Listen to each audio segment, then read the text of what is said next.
और यदि मानते हो तो हिंदुस्तान में सभापति महोदय, हिंदुस्तान में पहले वक्फ की शुरुआत गोरी ने की। यदि गोरी ने हिंदुओं के संपत्ति को लूटा और उसी में से 2 विलेज, कहां लिखा है? इतिहास है, इतिहास के पन्ने से आप नहीं लड़ सकते हो। यहां हिंदुस्तान में गोरी ने वक्फ की स्टार्ट की और आज जो है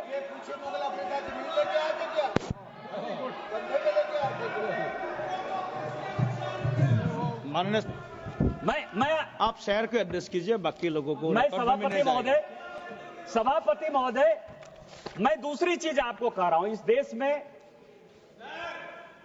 यह वक्फ एक्ट आया कैसे? ये जिन्ना को पाकिस्तान बनाने का जिम्मेवार मानते हैं या नहीं मानते? पहले इन लोगों से ये पूछ लीजिए सर, फिर मैं बोलूंगा। यदि जिन्ना को मानते हैं, ये मैं पेपर लेकर आया हूं सर। 1910 में कांग्रेस पार्टी ने मुंबई से एक रिजर्व सीट जो मुस्लिम की गई, उससे जिन्ना को मेंबर ऑफ पार्लियामेंट बनाया और उन्होंने 1911 में मुसलमान वक्फ बोर्ड बनाया। ये प्राइवेट आदमी ने बनाया, जिन्ना ने बनाया, जिसने पाकिस्तान बनाया और आज फिर वक्फ के नाम पर ये इस देश का बंटवारा करना चाहते हैं।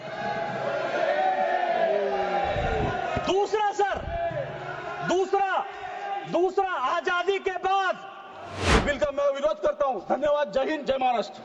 धन्यवाद जी। माननीय सदस्य डॉक्टर निशिकांत दुबे जी।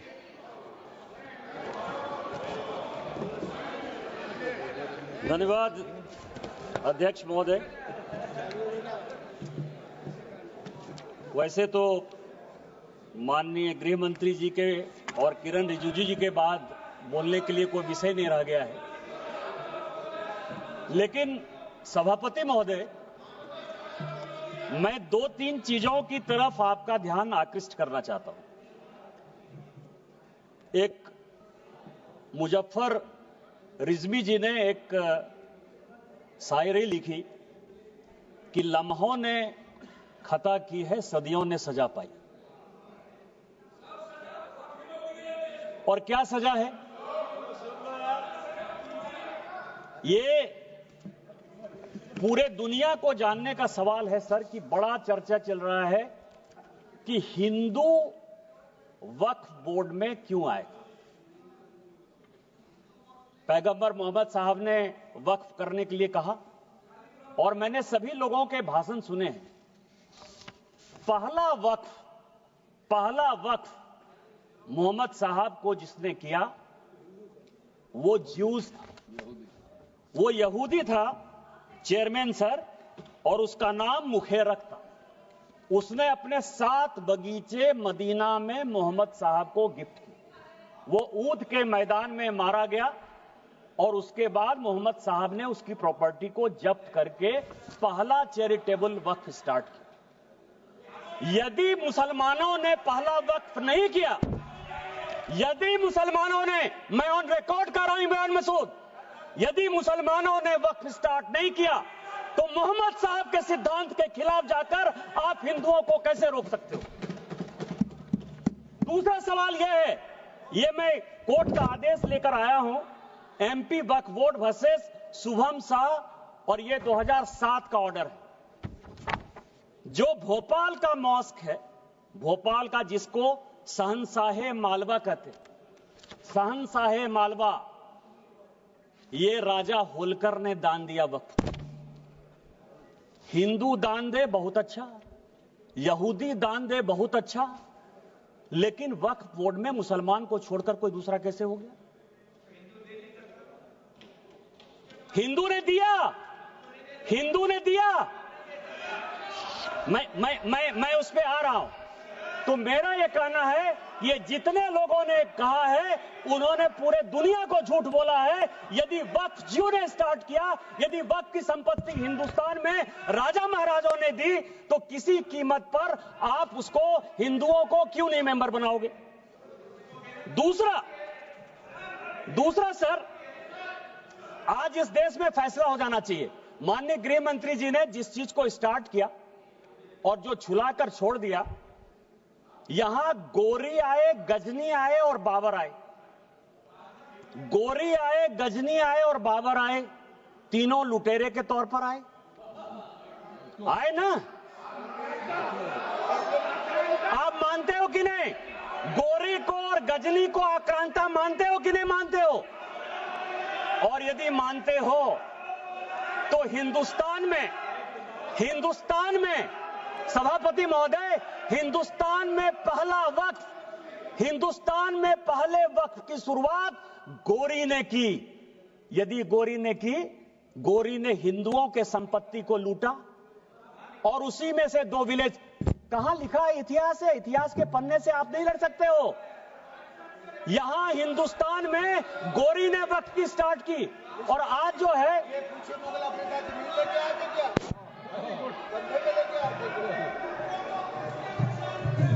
माननीय, मैं आप शहर को एड्रेस कीजिए, बाकी लोगों को। मैं सभापति महोदय, मैं दूसरी चीज आपको कह रहा हूं। इस देश में यह वक्फ एक्ट आया कैसे?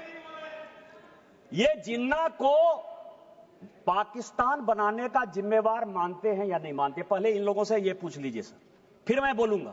यदि जिन्ना को मानते हैं, ये मैं पेपर लेकर आया हूं सर।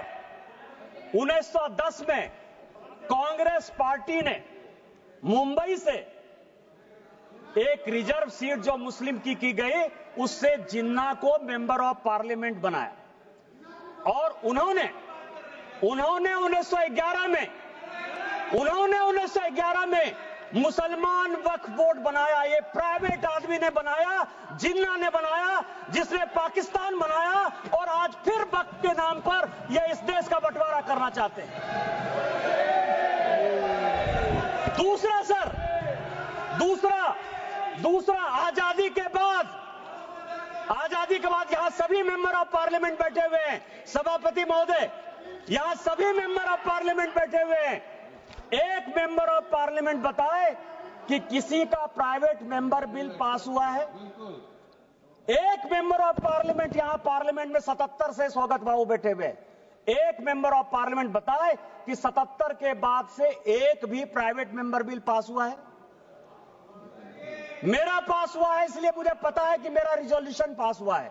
क्या रिजोल्यूशन पास हुआ है? धारा 370 खत्म होना चाहिए, 35A खत्म होना चाहिए, कश्मीरी पंडितों को अधिकार होना चाहिए। वो इसलिए पास हुआ कि भारतीय जनता पार्टी की आइडियोलॉजी थी। मैं भारतीय जनता पार्टी का सांसद था, सरकार उसको पास कराना चाहती थी, इसलिए पास हो गया। ये जो 1954 का वक्फ एक्ट है, 1952 में सभापति महोदय काजमी साहब लेकर आए। एक प्राइवेट आदमी प्राइवेट बिल लेकर आया और उसके लिए जब ये बिल पास हो गया तो सेलेक्ट कमेटी बनी और उस सेलेक्ट कमेटी के जो मेंबर थे, अमजद अली, आप मुसलमानों की बात करते हो, 2 लोगों ने डिसेंट नोट दिया। एक का नाम था मोहनलाल सक्सेना और दूसरे का नाम था अमजद अली। उन दोनों ने कहा, सब कागज लेकर आया हूं, कि अगेंस्ट द कॉन्स्टिट्यूशन है, अगेंस्ट द आर्टिकल 14-15 है, अगेंस्ट द कॉन्स्टिट्यूशन का जो आर्टिकल 25 है उसका वायलेशन है।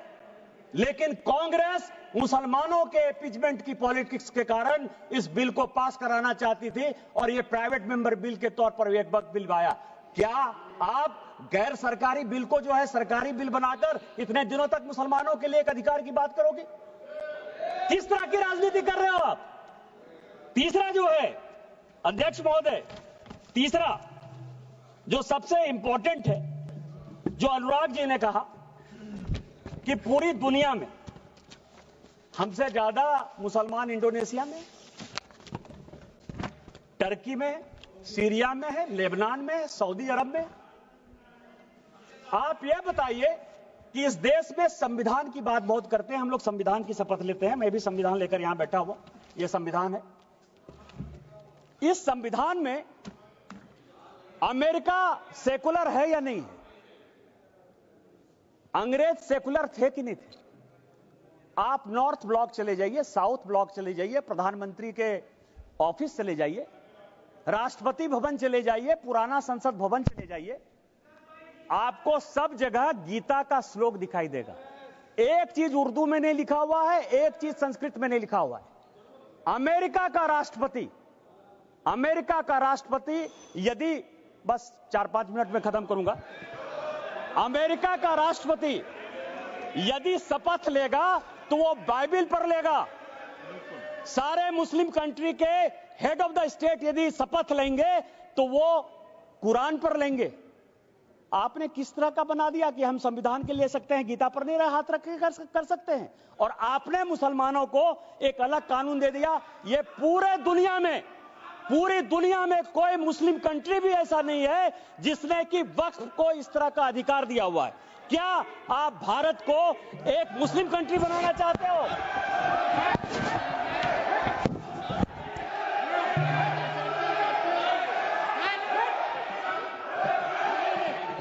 मैं सभापति महोदय इस सदन की जानकारी के लिए 1947 में जब जवाहरलाल नेहरू ने शपथ लिया ना प्रधानमंत्री पद का, तो यह संविधान नहीं था। उन्होंने गीता पर हाथ रखकर जो है शपथ लिया था प्रधानमंत्री का। उनको आप सेकुलर मानते हो कि नहीं मानते हो? मैं भी पूरा पढ़ के आया। गीता पर हाथ रखकर, यह संविधान की शपथ नहीं ली थी नेहरू ने, उन्होंने गीता की शपथ खाई थी। क्या आप उनको सेकुलर मानते हो कि नहीं मानते हो? तीसरा सर, ये जो वक्फ है, अभी बहुत चर्चा चली सर कि वक्फ में वक्फ अलग है, रिलीजन अलग है। सुखदेव जी बैठिए। सभापति महोदय, मेरे यहां 12 ज्योतिर्लिंग का एक ज्योतिर्लिंग है। विधानसभा ने कानून बनाया है और उसका सचिव, मेंबर ऑफ पार्लियामेंट होने के नाते मैं उसका ट्रस्टी हूं। मेरे पहले जो सांसद थे फुरकान अंसारी, वो उसके ट्रस्टी थे। और अभी 6 महीने पहले तक हाफिजुल हसन, एक मुसलमान, हमारे बैद्यनाथ ट्रस्ट का सेक्रेटरी है। आप किस तरह की बात कर रहे हो? आपका तो एक उदाहरण दे दो। मैंने दे दिया उदाहरण, मेरा ही उदाहरण है, और आज आप इस तरह की बात करते हो। तीसरा सर, बस चेयरमैन सर, दो चीजें और भी बहुत इंपॉर्टेंट है, मैं लेकर आया हूं सर। एक इवैक्यू प्रॉपर्टी एक्ट बना। जब भारत और पाकिस्तान का बंटवारा हुआ, ये चर्च की ये जो संपत्ति है सर वक्फ की, 39 लाख एकड़ कैसे हो गई और कहां डिस्प्यूट है। जब भारत पाकिस्तान का बंटवारा हुआ सभापति महोदय, तो जो यहां से भारत के लोग पाकिस्तान गए या पाकिस्तान के लोग जो यहां आए, उसमें जमीन का भी आदान प्रदान हुआ। और यह तय हुआ, ये हाउस को जानने वाली बात है कि जो भी पाकिस्तानी यहां से गए, उनकी प्रॉपर्टी इवैक्यू प्रॉपर्टी एक्ट में भारत सरकार की होगी। जो 1984 में राजा साहब बता रहे थे कि इवैक्यू प्रॉपर्टी एक्ट को क्या किया, पाकिस्तान में जाकर जो यहां से भाग के चले गए सर, जो कि इवैक्यू प्रॉपर्टी एक्ट या एनिमी प्रॉपर्टी एक्ट हो सकता था, उन सबों को पाकिस्तान जाकर उन लोगों ने कहा कि यह वक्त की संपत्ति है, क्या आप एनिमी प्रॉपर्टी को, और मैं होम मिनिस्ट्री के 5 आदेश लेकर आया हूं कि यह इवैक्यू प्रॉपर्टी एक्ट है और यह वक्फ ने ले लिया है, यह इलीगल है। यह कानून का आपको पता है। जो बात कहा, आपको यह धर्म की बात करते हैं सर, वक्फ ने आईटीसी विंडसर बेंगलोर, ये पूरे समाज को आईटीसी विंडसर बेंगलोर वक्फ की प्रॉपर्टी है, 5 स्टार होटल को दे दिया। वहां जो है सुअर लोग खाते हैं। किस वक्त की बात करते हो? 12,000 किराया देता है, 50,000 किराया देता है। यहां ताज मानसिंह है सर, एनडीएमसी की प्रॉपर्टी है, 150 करोड़ रुपया साल में ताज भारत सरकार को देती है। और बेंगलोर में वक्फ की प्रॉपर्टी आईटीसी विंडसर केवल 50,000 रुपया महीना में जो है अपना व्यापार चलाती है और सुअर खिलाती है लोगों को। किस तरह की बात करते हो? यही वक्फ कानून तुम लागू करना चाहते हो? इसी तरह की बात करना चाहते हो? बस 2 मिनट में मैं खत्म करूंगा। मैं केवल ये करूंगा कि यहाँ तेलंगाना गवर्नमेंट है सर, तेलंगाना में ये और भी जानने की बात है, हैदराबाद में यहाँ बहुत आंध्र प्रदेश आंध्रा के हैं, म्यूनिसिपल कॉरपोरेशन आंध्रा ने 20 साल तक टेंडर फाइनल नहीं हुआ, क्योंकि जो राजा की संपत्ति थी, जो कि भारत सरकार या तेलंगाना सरकार की संपत्ति होती, उसको वक्फ ने ले लिया। यह सुप्रीम कोर्ट का आदेश है। सुप्रीम कोर्ट ने यह कहा कि 50,000 की प्रॉपर्टी, कम से कम 1500 एकड़ जमीन हैदराबाद शहर में जबरदस्ती वक्फ ने ले ली है। क्या इसी तरह का कानून आप लागू करना चाहते हो? मैं अंत में यही कहूंगा कि चाहे एनिमी प्रॉपर्टी हो, चाहे इवैक्यू प्रॉपर्टी हो, वो भारत सरकार की प्रॉपर्टी है और आप ये वक्फ के नाम पर नफरत फैलाने की कोशिश करते हो। आपने जो है इस देश को वोट बैंक की पॉलिटिक्स में मुसलमान की पॉलिटिक्स बना दिया है। हिंदुओं से आपका कोई लेना देना नहीं है।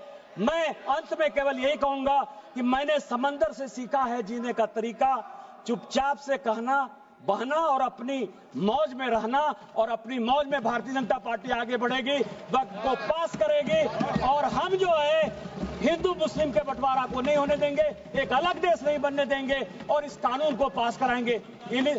और संविधान का जो आर्टिकल 49 है, जो ये कहता है कि कोई भी प्रॉपर्टी जो भारत सरकार की है, एएसआई की है, उसका रखरखाव भारत सरकार करेगी। हम एएसआई की संपत्ति आपको नहीं लेने देंगे। इस संविधान की रक्षा करेंगे, भारत की रक्षा करेंगे और माननीय प्रधानमंत्री जी के रहते सबका साथ सबका विकास के मापदंडों पर खरा उतरेंगे। इन्हीं शब्दों के साथ जय हिंद।